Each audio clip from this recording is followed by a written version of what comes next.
assédio moral no trabalho, até com humilhações. O desgaste físico e mental em razão do contato continuado com situações de perigo. A cobrança institucional e de toda a sociedade pelo cumprimento de metas. O endividamento financeiro, a discriminação pela atividade exercida e até insegurança jurídica. Esse conjunto de situações tem levado ao aprofundamento dos problemas relacionados à saúde mental daqueles que trabalham na segurança pública, sobretudo dos policiais civis e militares. Soma-se ainda a necessidade de sempre fazer o papel de policial-herói. E qual o resultado dessa pressão interna e externa sobre esses profissionais? Sofrimento psíquico e, em casos extremos, suicídio. E o que fazer então? Que políticas públicas podem ser implementadas ou modificadas? Eu sou William França e para debater essas questões ligadas à saúde mental dos profissionais de segurança pública, eu recebo o deputado Pastor Henrique Vieira, do PSOL do Rio de Janeiro, e o deputado Alberto Fraga, do PL do Distrito Federal. Senhores, sejam muito bem-vindos ao Câmara Debate. Deputado, eu começo com o senhor, Pastor Henrique Vieira, só para que os nossos telespectadores tenham uma ideia de sua atuação aqui na Câmara. O senhor está no seu primeiro mandato, sim, titular da Comissão de Segurança Pública, Combate ao Crime Organizado, suplente na Comissão de Direitos Humanos e Minorias e Igualdade Racial, vice-líder do PSOL, mas nesse debate o que importa é que o senhor é o autor do requerimento de uma audiência pública sobre esse tema da saúde mental. Queria começar com o senhor, para o senhor rapidamente dizer qual o motivo, o que o levou a fazer esse chamamento dessa audiência. Perfeito. Eu estou como vice-líder do governo Lula, só dando essa informação, esse complemento, essa correção. Obrigado. Bem, que isso. Justamente a gravidade da situação. São muitos os relatos sobre, especialmente policiais civis e militares, numa situação de depressão, crise de ansiedade, crise de pânico, adoecimento psíquico e, conforme você muito bem falou, suicídio. Não parece que é um problema pontual, circunstancial.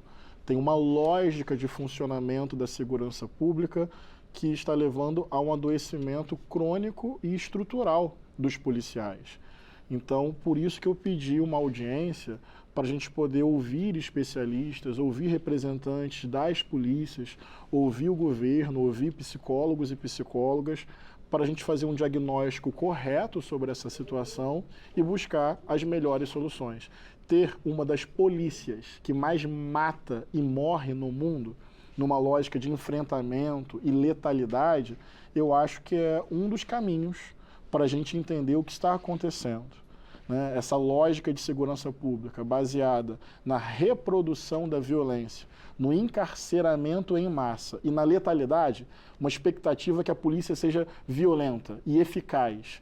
E essa ideia de eficácia associada à letalidade. Eu acho que esse modelo, na verdade, está prejudicando os próprios policiais, que são colocados na ponta, numa situação permanente de conflito e sem a devida valorização material e simbólica da sua atividade. Então, é por aí que eu explico o requerimento que nós apresentamos e uma excelente audiência pública que, inclusive, o Fraga esteve presente. Muito bem.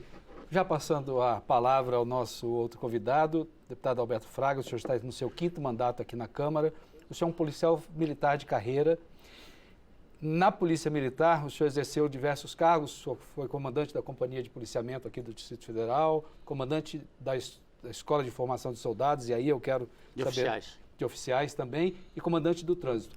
Assessor do Conselho Nacional de Comandantes Gerais de Polícias Militares e do Corpo de Bombeiros, então o senhor tem um lastro grande nessa área. Aqui na Câmara, o senhor atualmente é primeiro vice-presidente da Comissão de Segurança Pública e Combate ao Crime Organizado, o senhor é suplente da Comissão de Constituição e Justiça, vice-líder do PL, mas é importante, presidente da Frente Parlamentar de Segurança Pública. E nesta questão da audiência, o senhor também é um coautor, porque o senhor também pediu que se fossem ouvidas algumas autoridades sobre o tema. Qual a sua intenção ao trabalhar junto com o pastor nesse mesmo tema, por favor? Primeiro, agradecer ao pastor Henrique pela sensibilidade. Até causou estranheza para nós. A gente vive nesse conflito de ideologia, então a gente fica às vezes surpreso quando um deputado do PSOL faz um requerimento tão importante de audiência pública. Então fica aqui o meu agradecimento por essa sensibilidade. O assunto, William, é muito grave, é muito grave. Eu vou dizer que é gravíssimo. Agora, enquanto a vida do policial não passar a ser valorizada, vai continuar acontecendo, pastor. A gente tem casos, eu comandei durante muito tempo da minha vida, e não tem coisa mais triste de você receber a notícia que um companheiro, né, por causa de vários processos que o próprio pastor Henrique acabou de dizer, ele cometeu suicídio. São vários os motivos, tem vários motivos, né? Eu acho que o estresse funcional que ele sofre é muito alto, é muito alto. Nós temos um número de suicídios, né? Agora você vê que a coisa é tão desleixada, entre aspas, que o estudo que nós recebemos daquela doutora, esqueci o nome dela, acho que é a Alexandra, eles têm, os dados deles é dos Estados Unidos. Nós temos que ter os nossos dados, né? São dados consistentes e que precisa que o governo dê uma atenção, né? Então, pastor, eu até, o que é que eu fiz depois dessa audiência pública, que foi uma audiência pública muito boa, eu apresentei até um projeto dizendo o seguinte: o policial que entrar em confronto com resultado morte, ele obrigatoriamente tem que ser atendido pelos psicólogos daquela... Ele tem que ir para um tratamento psiquiátrico. Não é afastar. São Paulo faz isso, afasta. Quando você afasta um policial que teve um confronto e que teve resultado morte, ele acha que ele já é culpado. Se eu fui afastado, estão desconfiando de mim. Não, ele tem que ir para um atendimento psiquiátrico ou psicológico, né, para ele poder... Um apoio, né? Um apoio, coisa que infelizmente hoje ele não recebe. Então, esse projeto eu acredito que vai melhorar um pouco a vida desses profissionais.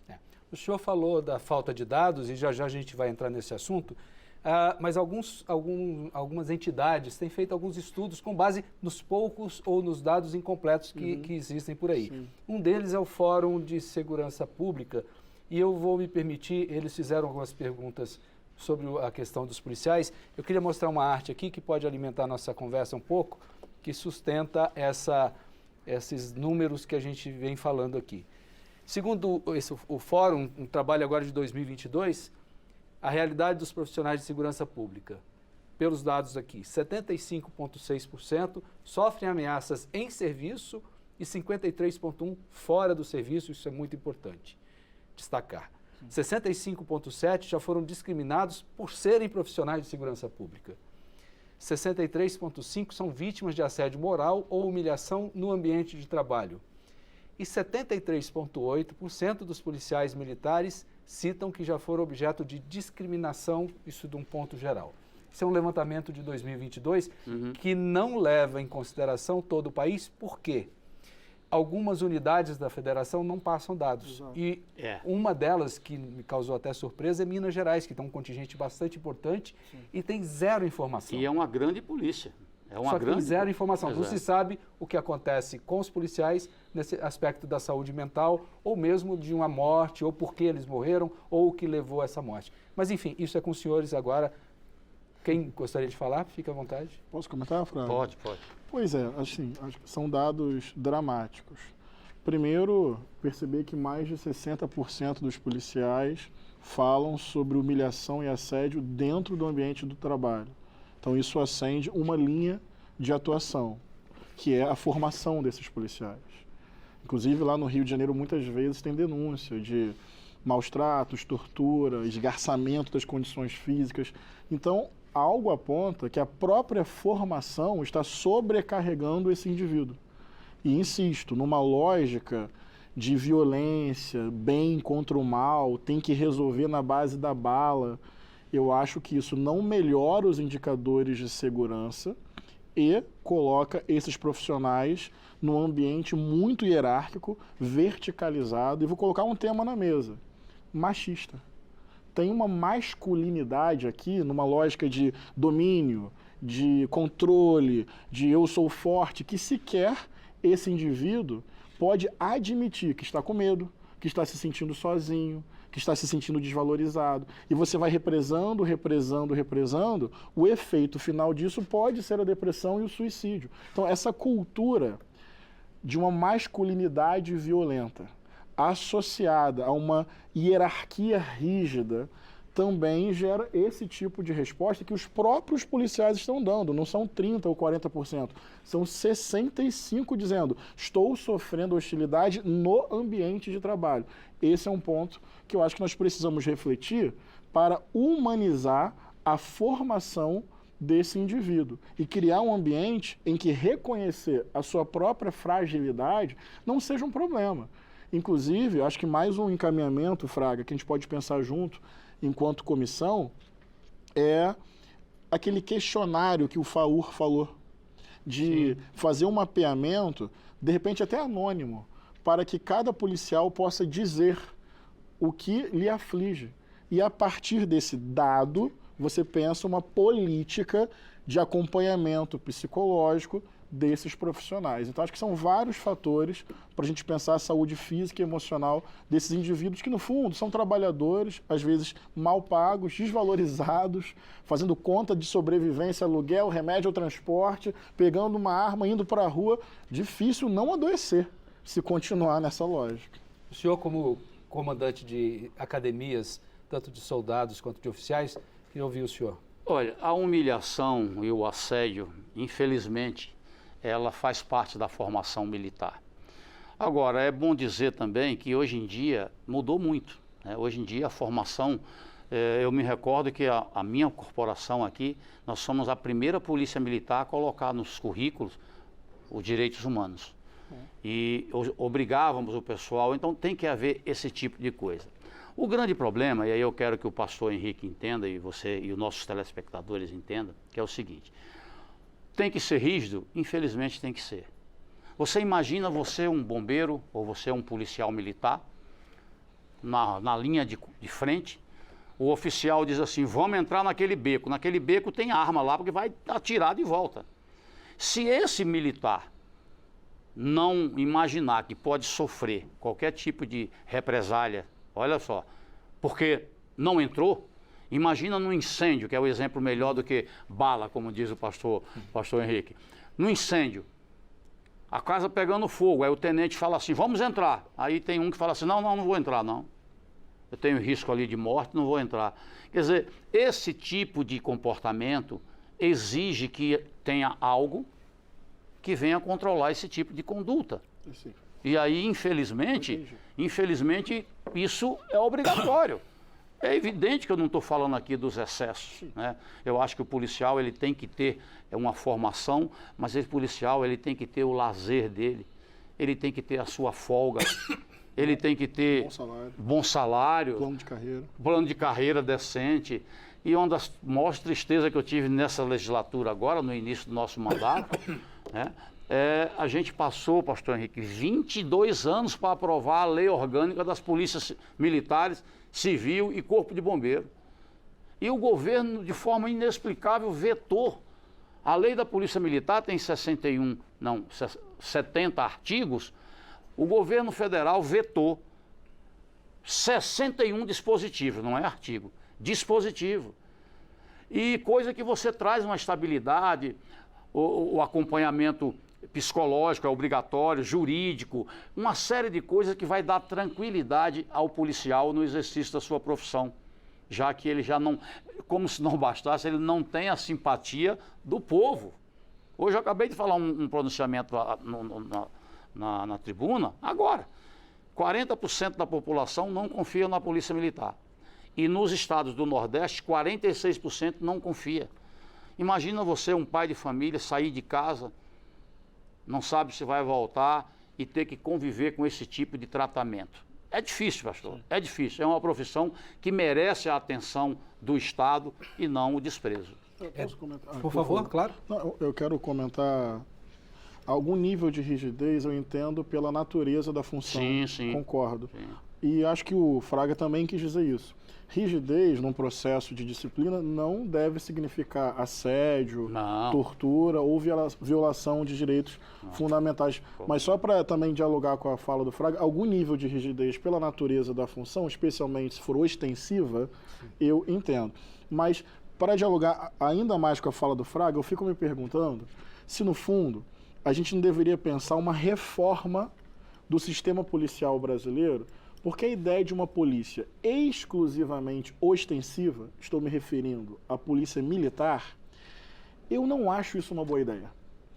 Eu acho que você tem como manter mecanismos de rigidez pela natureza da função, mas eu fico imaginando se esse indivíduo que faz o policiamento ostensivo, que pelo que eu entendo pode implicar mais riscos à sua própria vida, e se ele tivesse um ciclo completo? E se ele também trabalhasse em prevenção, mediação de conflitos, se ele também fosse um investigador? Aí você cria uma polícia que investiga e uma outra que vai para a ponta matar ou morrer. Não que a Polícia Civil e a Federal também não tenham ações ostensivas. Acho que eu estou correto. Não sofram riscos. Exatamente, sofrem riscos sim. Mas esse modelo que apenas uma polícia vai para o confronto e esse indivíduo vai ser o mais desvalorizado, o que vai ter o menor salário e não vai ter o papel da investigação, da mediação. Eu acho que a gente podia pensar uma refundação. Vulgarmente falando, é aquele modelo que está no calor, no momento febril da ocorrência, mas quem vai decidir a ocorrência é quem recebe aquela ocorrência num ar-condicionado. Exato. São duas polícias incompletas. Isso. Incompletas. Eu acho que podia ter um sistema. Eu acho que se o país quisesse realmente fazer alguma coisa para melhorar a segurança pública, era o ciclo completo para as polícias. Ou a unificação. Isso tem a ver com a saúde dos policiais. Sim, sim. Eu sou daqui do Distrito Federal e essa discussão de juntar as duas polícias, o senhor foi comandante da PM aqui em Brasília, sempre é uma rejeição ou de um lado ou de outro. Como é que se daria esse ciclo completo, por favor? O ciclo completo é a polícia que prende, é a que vai levar até o juiz, é a que vai investigar, esse é o ciclo completo. Produzir um inquérito. Produzir um inquérito, né? Eu acho até que eu não vou nem falar de inquérito, porque eu acho que o inquérito é uma peça inquisitória que não deveria mais existir. É o meu pensamento, porque você veja o seguinte, você, como delegado, tem um trabalhão danado de fazer aquele inquérito. Depois desse inquérito vai o Ministério Público, que é o titular da ação penal, ele vai avaliar se oferece denúncia ou não, com base no inquérito. Com base no inquérito. Chega na justiça, pastor Henrique e William, chega na justiça, começa tudo de novo. Tudo aquilo que foi feito no inquérito é refeito. Não tem valor jurídico nenhum. Isso é perda de tempo. Isso é perda de tempo. Agora, como tirar isso? Os delegados não vão querer abrir mão dessa situação, porque não deixa de ser uma fonte de poder, o inquérito e tal, não sei o quê. Então, essa questão da unificação, isso alguém precisa ter coragem de fazer. O que eu digo? Por que é que tem rejeição? Porque é água e óleo. Não tem nenhuma melhor do que a outra. Só que uma tem direito à greve, a outra não tem. Uma tem direito à sindicalização, a outra não tem. Como é que você quer que isso dê certo? Uma tem um plano de carreira distinto da outra. Uma tem a rigidez dos regulamentos militares, a outra não tem. Como é que faz? Acho que transformar toda a polícia em civil, e quando a gente fala desmilitarizar, às vezes isso não é pedagógico, as pessoas não entendem bem. Mas desmilitarizar não é desarmar a polícia, é fazer o ciclo completo, uma carreira única em que todo policial passa por todas as áreas. Se você soma isso a um atendimento psicológico permanente e ainda mais especializado em caso pós-traumático, eu acho que a gente começa um caminho mais eficiente para resolver esse drama. Pastor Henrique, deixa eu te dar um dado. Eu fui o autor da emenda que colocou o policial militar e o bombeiro militar do Distrito Federal, é o único no Brasil que tem que ter 3º grau. Nível superior. Nível superior. Para ser soldado, aqui tem que ter o 3º grau. Tá? Quando nós fizemos isso, que foi um ganho assim perante a sociedade, eu não sei dizer se houve ganho na parte funcional ou não. Porque aí vem a questão da rigidez. Quando você dá uma ordem, antigamente, aquele soldado que... Antigamente, soldado raso. Quando a pessoa não servia para nada, vai ser polícia. Não era isso que falava? Então, tinha isso. Quando eu entrei, era assim. Então, o que acontece? Esse cidadão, esse policial, ele, ao chegar numa corporação e matutão, e o tenente ou o capitão fala assim, derruba aquela porta. Ele derrubava. Ele nem pensava 2 vezes, metia o pé na porta e derrubava. Hoje, com o soldado em 3º grau, ele questiona aquela ordem. Derrubar para quê? Derrubar porque o senhor tem mandato? Mas acho que esse nível de questionamento não é ruim. E acho que todos deveriam ser incentivados a questionar se a ordem é ou não legal. Muito bem. Eu queria só voltar ao nosso tema mãe da história, que é a saúde mental, e tocar num ponto que é muito nevrálgico, sensível. Dentro dessa questão, em 2022, morreram 161 policiais assassinados, pelos dados que foram levantados pelo Fórum, dentro daqueles estados que prestaram informações, e 82 por suicídio. É um número... 50% desses que estavam em confronto na linha de frente, é um número muito alto, 50% equivalente a 50% das mortes violentas em confronto, em serviço. Queria ouvir dos senhores como ou o que fazer ou o que dá para tentar minimizar. Eu não tenho muito assim a comentar sobre isso. O que eu posso te dizer é o seguinte: 161 mortes é exagerado e talvez não seja o número do Brasil. Morrendo mais em confronto, em serviço ou por lesão natural na folga. Tem uma coisa, aí é que está o problema, você falou a palavra-chave. Tem uma coisa que a imprensa, infelizmente, e alguns especialistas não entendem. Quando morreu na folga, só que ele morreu na folga em razão da função. Ele estava de folga, viu o assalto, foi interferir e foi assassinado. Ou foi identificado e é assassinado. Então, essa história de dizer que o policial morreu na folga não pode contar como assassinato de policiais. É contado. É contado. Porque ele morre ou no exercício da profissão ou em razão dela. Ou essa é a palavra-chave. Fazendo o que a gente chama de bico, né? Isso, exatamente. Morreu em razão dela, porque Sim. ele é policial. Então, infelizmente, como disse o pastor Henrique, por causa de baixos salários, né, o policial se vê obrigado a fazer bico para poder sustentar a família, que já morre. Um dos motivos do suicídio é dados sociodemográficos, aquela psicóloga falou. E o que é isso? O cara mora na favela, o cara seca a roupa dele na geladeira, porque senão ele morre. Não pode sair fardado. E não pode sair fardado. Então essas coisas é motivo de pressão e o cara acaba se suicidando. Acho que a saída passa por um atendimento psicológico permanente, por uma formação mais humanizada destes agentes, por uma refundação da lógica do sistema policial para que se torne todo civil, mas eu vou insistir numa tese que eu falo lá na Segurança Pública em debate de ideias com deputados de um outro campo político. Eu realmente acho que esse discurso que glorifica a ação policial, tendo como parâmetro a sua capacidade de matar, no fundo, esse discurso está tornando esse indivíduo mais vulnerável. Essa lógica de que segurança pública é prender muito e matar muito, quem é que está na ponta prendendo e matando e podendo morrer? Tem um ser humano, que é o policial. Então, no fundo, esta concepção de segurança pública, baseada em metas de encarceramento de letalidade, é enxugar gelo, é derramar sangue, é matar e morrer com um baixo salário, estressante, traumático, adoecendo psicologicamente. E eu ainda vou colocar mais um dado, que eu vou bancar aqui um bom debate. Nenhuma instituição deve ser previamente romantizada. O Parlamento, o Planalto, a instituição hospitalar, a polícia, tudo na vida, você tem que, na minha opinião, preservar a instituição, entendendo que você vai ter bons e maus profissionais. Eu acho que isso deveria ser tratado com uma certa tranquilidade. Por que eu estou dizendo isso? Imagina agora a situação do bom profissional da polícia, que são muitos, milhares, maioria, quer andar na lei, quer sustentar a família, quer chegar em casa e cuidar dos seus filhos. Se ele está numa corporação que você tem corrupção, que você tem acerto com o tráfico, que você tem miliciano, e esse indivíduo é da sua corporação, sabe onde você mora, sabe quem é a sua esposa, o seu marido, o seu filho, imagina o nível de tensão. Eu não quero me corromper eticamente. Eu quero andar na norma da lei, receber o meu salário e ir para casa. Mas o meu batalhão está fazendo acordo com o tráfico e está fazendo lógica miliciana. Vou dar um exemplo. Quem matou Patrícia Scioli? Só para dar subsídio ao meu argumento.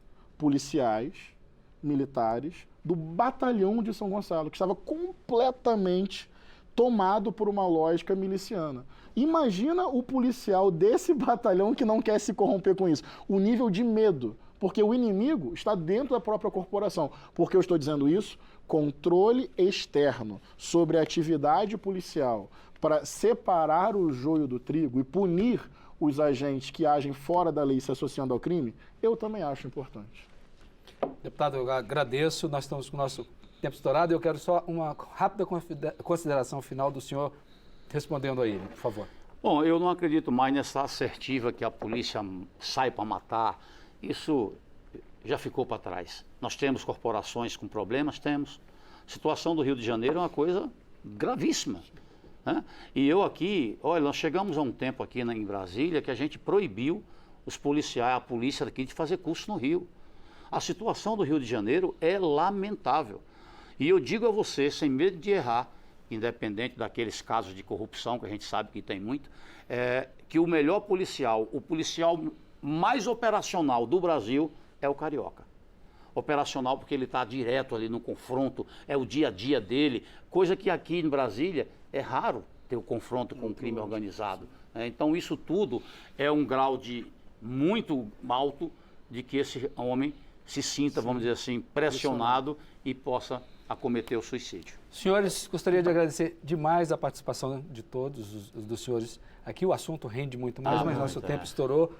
Eu conversei com o deputado Henrique Vieira, do PSOL do Rio de Janeiro, e com o deputado Alberto Fraga, do PL do Distrito Federal, sobre as questões que envolvem a saúde mental de profissionais da segurança pública. Quer saber mais sobre esse tema? Acesse o nosso portal na internet, câmara.leg.br, e também as nossas redes sociais. Para rever e compartilhar esta entrevista, busque o canal da Câmara no YouTube. Novamente, muito obrigado por sua atenção.